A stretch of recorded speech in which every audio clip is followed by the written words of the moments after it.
Hello, how's it going? Welcome to a Rant of the Week video games edition.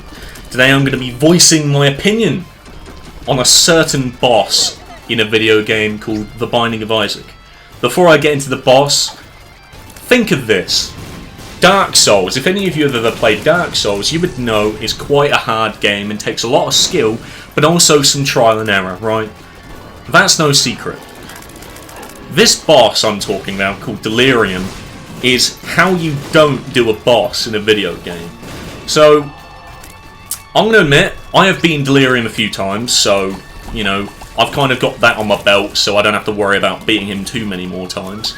So I'm going to explain Delirium. So Delirium is a white skull-looking dude, I think it's a skull anyway, that can transform into basically every boss in the game. Effectively a boss rush, except for every boss's health is Delirium's health, right? So, that sounds like a pain in the ass in itself, right? But here's the problem. Let me start with some minor things. So first of all, the floor Delirium is on, which is like every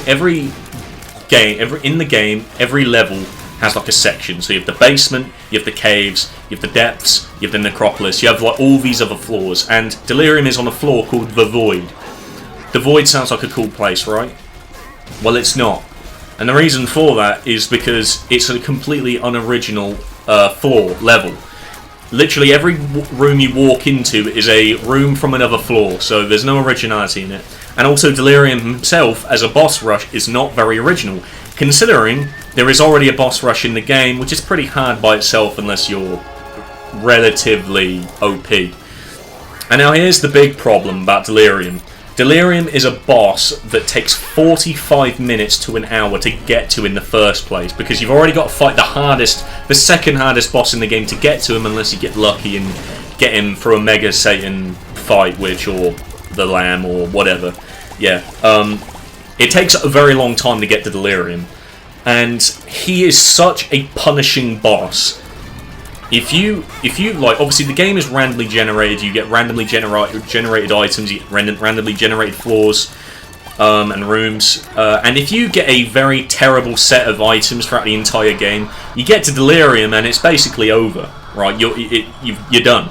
Because bosses like the Hush, which is the second hardest, it's a difficult boss, but it's avoidable. You can deal with it. Obviously in the gameplay you can see I've beaten Delirium and it didn't look too hard. But it is hard. I just got a very good setup for that, and that's why I passed it. And you're not guaranteed a good setup every time you play The Binding of Isaac. You're pretty much set up to lose unless you're that skilled at the game. You have to be so skilled to beat Delirium without any good items, pretty much, and I had a voice crack.